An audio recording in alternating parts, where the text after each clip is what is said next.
प्रभु यीशु मसीह के मुबारक नाम में आपको मेरा सलाम मिले। आज हम एक और बार नीति वचन उसका 30 अध्याय और 26 पद पर विचार करेंगे। शापान कमज़ोर लेकिन सुरक्षित। नीति वचन 30 अध्याय 26 पद में प्रभु का वचन बतलाता है, शापान बलि नहीं तो भी वो अपनी मांदे चट्टानों में बनाता है। प्रिय भाई और बहनों, कल हमने नीति वचन 30 से एक बहुत छोटी सी चींटी के बारे में सीखा था। आज हम शापान के लिए से सीखेंगे। चींटी से सीखा था कि वो छोटी है लेकिन वो हमें सिखाती है अच्छे समय में भविष्य के लिए तैयारी करो, यूनिटी में चलो, एक दूसरे को सहयोग करो। आज इसी अध्याय में परमेश्वर हमें एक और छोटे से जीव के पास लेकर जाता है। उसका नाम है शापान। हो सकता है मैंने और आपने शापान को कभी देखा भी ना हो। ये एक बहुत छोटा सा जीव है जिसे अंग्रेजी में रॉक साइरस भी कहा जाता है। ये इज़राइल, जॉर्डन और मिडिल ईस्ट के कुछ जगहों पर पाया जाता है। ये देखने में कुछ कुछ खरगोश जैसा लगता है, लेकिन ये खरगोश नहीं है। ये बहुत ताकतवर जानवर नहीं है। ये शेर से नहीं लड़ सकता। यह बिना किसी बड़े शिकारी का मुकाबला भी नहीं कर सकता। अपनी रक्षा के लिए इसके पास कोई शक्ति नहीं। इसके नाखून तेज नहीं, इसके दांत तेज नहीं, ये तेज दौड़ नहीं सकता। लेकिन परमेश्वर के वचन में इसको अत्यंत बुद्धिमान बताया गया है। क्यों? क्योंकि शापान अपनी कमजोरी को जानता है और वो अपनी सुरक्षा ऐसी जगह में खोजता है जहां उससे ज्यादा शक्ति है, यानी कि चट्टान में। आज का संदेश बहुत सरल लेकिन बहुत गहरा है। मेरी और आपकी कमजोरी सबसे बड़ी समस्या नहीं। मेरी और आपकी जो समस्या है वो ये है कि मैं और आप अपनी सुरक्षा कहाँ पर खोजते हैं। अपनी कमजोरी को पहचानना बुद्धिमानी है, जो हमने नीति वचन 30 अध्याय 26 पद में देखा। शापान बलवंत नहीं है। परमेश्वर ने उसकी कमजोरी को छिपाया नहीं। उसने ये भी नहीं कहा कि शापान बहुत शक्तिशाली है। नहीं, परमेश्वर कहता है कि वो बलवंत नहीं है, लेकिन फिर भी वो बुद्धिमान है, क्योंकि उसे अपनी सीमा पता है। भाई और बहनों, हमारी जिंदगी में भी एक बहुत बड़ी समस्या है। हम कमजोर हैं। ये समस्या नहीं है, हम अपनी कमजोरी स्वीकार करना नहीं चाहते, ये समस्या है। कई बार हम बाहर से कहते हैं कि मैं सब संभाल लूंगा, मुझे किसी की जरूरत नहीं, मैं अपने दम पर सब कर सकता हूँ, लेकिन अंदर से हम टूट रहे होते हैं। कितने लोग मुस्कुराते हुए दिखाई देते हैं लेकिन अंदर से परेशान हैं। कितने लोग कहते हैं कि मैं ठीक हूँ, लेकिन रात को अकेले में रोते हैं। कितने लोग दूसरों को सलाह देते हैं, लेकिन खुद परमेश्वर के सामने मदद के लिए तरस रहे होते हैं। आज परमेश्वर कहता है, अपनी कमजोरी को स्वीकार करने से मत डरिए। पौलुस ने लिखा है दूसरे कुरिन्थियों उसका 12 अध्याय 10 पद में, जब मैं निर्बल होता हूँ तभी बलवंत होता हूँ। ये कैसी अजीब सी बात है। दुनिया कहती है कि जब तुम मजबूत हो तब तुम शक्तिशाली हो, लेकिन पौलुस यहाँ पे कह रहा है कि जब तुम अपनी निर्बलता में परमेश्वर पर निर्भर होते हो तब उसकी सामर्थ्य तुम्हारे जीवन में दिखाई देती है। इसलिए आज अगर मैं और आप कमज़ोर हैं तो घबराइए मत, परमेश्वर मेरी और आपकी कमज़ोरी से अनजान नहीं। वे मेरी और आपकी कमज़ोरी को जानते हैं। वे उस कमज़ोरी में अपनी सामर्थ दिखा सकते हैं। शापान ने अपनी सुरक्षा अपनी ताकत में नहीं, चट्टान में खोजी। अब वचन का में इस बात को हम पाते हैं, तो अभी वे अपनी मांदे चट्टानों में बनाते हैं। ये वह बहुत सुंदर बात है। वो बने बनाए मांदों में जाते हैं, वो खोद नहीं सकते, वो बना नहीं सकते, लेकिन जो मांदे पहाड़ों पर चट्टानों पर है उसमें वो वास करते हैं। भजन संहिता 46 इस बात को बहुत अच्छे से बयान करता है। शैतान जानता है मैं शक्तिशाली नहीं हूँ, इसलिए वो ये नहीं सोचता कि मैं खुद अपनी रक्षा कर सकता हूँ। वो अपनी सुरक्षा चट्टान में खोजता है, और यही हमारे लिए सबसे बड़ी आत्मिक शिक्षा है। सवाल ये नहीं कि आप कितने मजबूत हैं, सवाल ये है कि आपकी सुरक्षा कहाँ है। आज मनुष्य अपनी सुरक्षा कहाँ खोजता है? कोई बैंक बैलेंस में, कोई नौकरी में, कोई अपने पद में, कोई अपनी प्रसिद्धि में, कोई रिश्तों में, कोई अपनी बुद्धि में, तो कोई अपनी प्रॉपर्टी में। ये चीज़ें बुरी नहीं है, लेकिन इनमें से कोई भी हमारी अंतिम चट्टान नहीं है, क्योंकि पैसा आज है कल नहीं हो सकता है, नौकरी आज है कल जा सकती है, लोग बदल सकते हैं, आज स्वस्थ हैं कल अस्वस्थ हो सकते हैं, परिस्थितियाँ बदल सकती हैं, लेकिन मसीह कभी नहीं बदलता, वो हमेशा एक जैसा है। इसलिए भजन संहिता 18:2 में राजा दाऊद कहता है, यहोवा मेरी चट्टान है, मेरा गढ़ है और मेरा छुड़ाने वाला।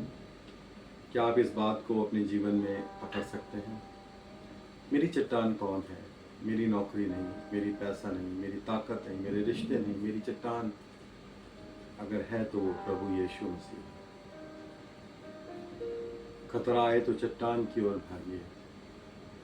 अब कल्पना कीजिए, शैतान खुले मैदान में है, उसे खतरा दिखाई देता है, वो खड़ा होकर ये नहीं कहता देखते हैं कौन मुझसे ज़्यादा ताकतवर है। नहीं, वो तुरंत चट्टान की ओर भागता है, क्योंकि वो सबसे ज़्यादा सुरक्षित वहाँ पे। ये हमारे लिए बहुत व्यवहारिक शिक्षा है। जब जीवन में अचानक समस्या आती है तो हम सबसे पहले कहाँ भागते हैं? जब घर में समस्या आती है किसे फ़ोन करते हैं? जब आर्थिक समस्या आती है कहाँ भागते हैं? जब मन परेशान होता है क्या करते हैं? जब डर लगता है किसके पास जाते हैं? वे भाई और बहनों, मदद के लिए लोगों के पास जाना गलत नहीं है, परंतु परमेश्वर को आखिरी विकल्प बनाना गलत है। हम अक्सर पहले सब जगह कोशिश करते हैं, और जब सब रास्ते बंद हो जाते हैं तब कहते हैं कि प्रभु ही कुछ कर सकता है।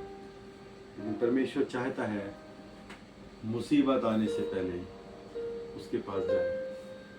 सुबह उठकर प्रार्थना करने की ज़रूरत है, समस्या आने से पहले वचन पढ़ने की ज़रूरत है, निर्णय लेने से पहले परमेश्वर से पूछने की ज़रूरत है, डर आने से पहले अपना विश्वास मजबूत करने की ज़रूरत है, और जब तूफान आए तो भागकर उसी चट्टान में छुपने की ज़रूरत है। चट्टान में शरण लेना कायरता नहीं, बुद्धिमानी है। कभी कभी लोग सोचते हैं कि मैं डरूंगा नहीं, मैं किसी से पीछे नहीं हटूंगा, मैं सबका सामना करूंगा, लेकिन हर लड़ाई लड़ना बुद्धिमानी नहीं। कुछ लड़ाइयों से बचना भी बुद्धिमानी होता है, कुछ संगतियों से दूर रहना भी बुद्धिमानी है, कुछ जगहों से निकल जाना भी बुद्धिमानी है, कुछ प्रलोभनों से भाग जाना भी बुद्धिमानी है। याद कीजिए, यूसुफ को के सामने प्रलोभन आया तो उसने बहस नहीं करी, वो वहाँ से भाग गया। क्यों?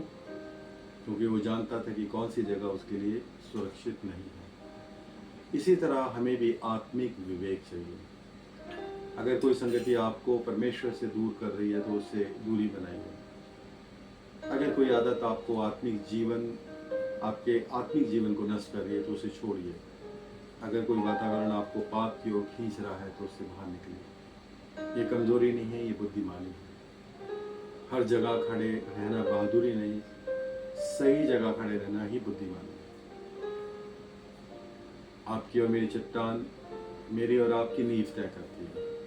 प्रभु यीशु मसीह ने मत्ती उसका 7 अध्याय और 24 और 25 पद में एक बुद्धिमान मनुष्य की बात कही है कि उसने अपना घर चट्टान पर बनाया और उसके साथ एक मूर्ख व्यक्ति ने भी।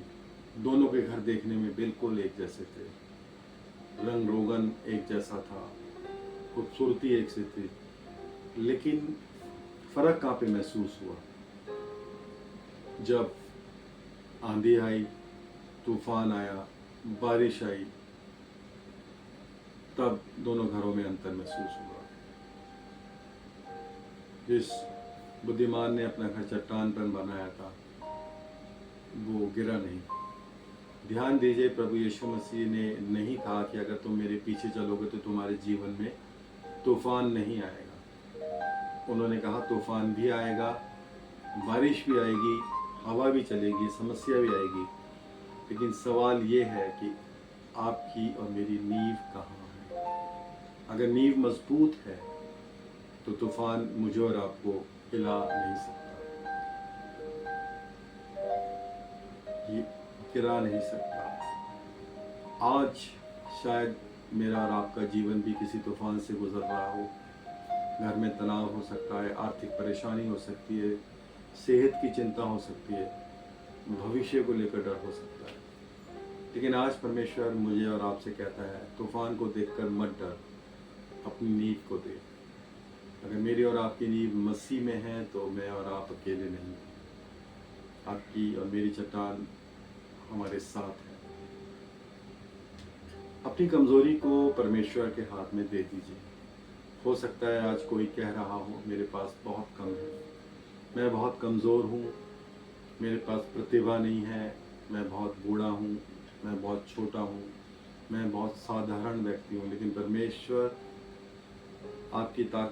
परमेश्वर को मेरी और आपकी ताकत की ज़रूरत नहीं है जितनी मेरे और आपके समर्पण की ज़रूरत है। मूसा ने कहा कि मैं बोल नहीं सकता, परमेश्वर ने कहा कि मैं तेरे साथ, तेरे मुंह के साथ रहूँगा। गिदोन ने खुद को कमज़ोर समझा, परमेश्वर ने उसे इस्तेमाल किया। पौलुस ने अपनी कमज़ोरी बताई और उसने परमेश्वर की सामर्थ का अनुभव किया। इसलिए आज अपनी कमज़ोरी को छिपाइए मत, उसे परमेश्वर के हाथ में दीजिए। कहिए, प्रभु मैं कमज़ोर हूँ लेकिन तू शक्तिशाली है। मैं नहीं जानता लेकिन तू सब जानता है। मैं सब कुछ नहीं कर सकता लेकिन तू सब कुछ कर सकता है। यही विश्वास है। आज अपने जीवन की चट्टान जांचिए। आज अपने आप से 3 प्रश्न पूछिए। पहला प्रश्न है, मेरी सबसे बड़ी कमज़ोरी क्या है? क्या वो डर है, क्रोध है, अहंकार है, निराशा है, प्रलोभन है, अकेलापन है, आत्मनिर्भरता है?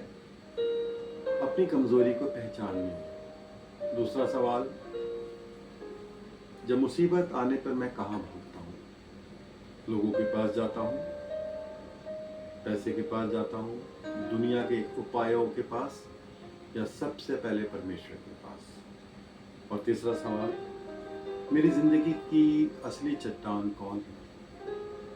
अगर आपका उत्तर यीशु मसीह है तो आप सही जगह पर हैं, कमज़ोर लेकिन सुरक्षित। प्रिय भाई और बहनों, आज शपान हमें एक अद्भुत संदेश देता है।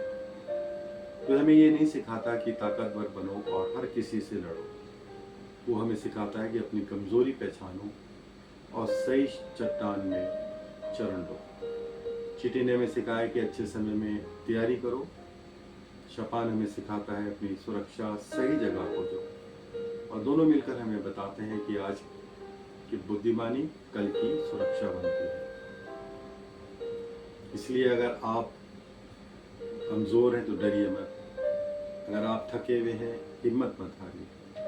अगर आपको लगता है कि आप अकेले हैं तो याद रखिए कि मेरी और आपकी चट्टान आपके साथ है। क्योंकि धन हमारी चट्टान नहीं, लोग हमारी चट्टान नहीं, हमारी ताकत हमारी चट्टान नहीं, हमारी बुद्धि हमारी चट्टान नहीं। यदि कोई चट्टान है तो वो प्रभु यीशु मसीह हमारी चट्टान है। और जब मसीह आपकी चट्टान है तो तूफान आएगा, लेकिन मैं और आप टिके रहेंगे। आंधी आएगी, मैं और आप टूटेंगे नहीं। समस्या आएगी, लेकिन मैं और आप अकेले नहीं होंगे, क्योंकि मेरी और आपकी सुरक्षा ताकत में नहीं, सुरक्षा चट्टान में। प्रार्थना करें। प्यारे परमेश्वर, इन छोटे जीवों के द्वारा हम लगातार सीख रहे हैं। हमें पवित्र आत्मा की अगुवाई दे, ताकि प्रभु हम समझ सके, अपनी कमज़ोरियों को पहचान सकें, और परमेश्वर बुरे वक्त में, परमेश्वर सही समय में प्रभु हम कार्य करने पाएँ। प्रभु हम उस चट्टान जो प्रभु यीशु मसीह है उसमें अपना नींव बनाने पाए पिता। आंधियाँ, तूफान और परमेश्वर ऐसी बातें आए, समस्या, लेकिन प्रभु तू हमें संभालना पिता। बुद्धि और समझ देना, निर्णय लेने में अगुवाई करना, क्योंकि हम सब कमज़ोर और निर्बल हैं और अपनी सामर्थ्य, ताकत से इन बातों पर प्रबल नहीं हो सकते पिता। प्रभु यीशु के नाम से मांगते हैं, आमीन। मैं आपसे कहना चाहता हूँ, खास तौर से, कि मेरा गढ़ और मेरी चट्टान, मेरा छुड़ाने वाला मेरा प्रभु यीशु मसीह है। दोस्तों, ताकतवर बनने की कोशिश मत कीजिए, पहले सही चट्टान से जुड़िए, क्योंकि जो व्यक्ति अपनी कमजोरी को पहचान कर यीशु को अपनी चट्टान बना लेता है, वो कमज़ोर होकर भी सुरक्षित रहता है। परमेश्वर हम सबको बहुत बहुत आशीष दे। शालोम।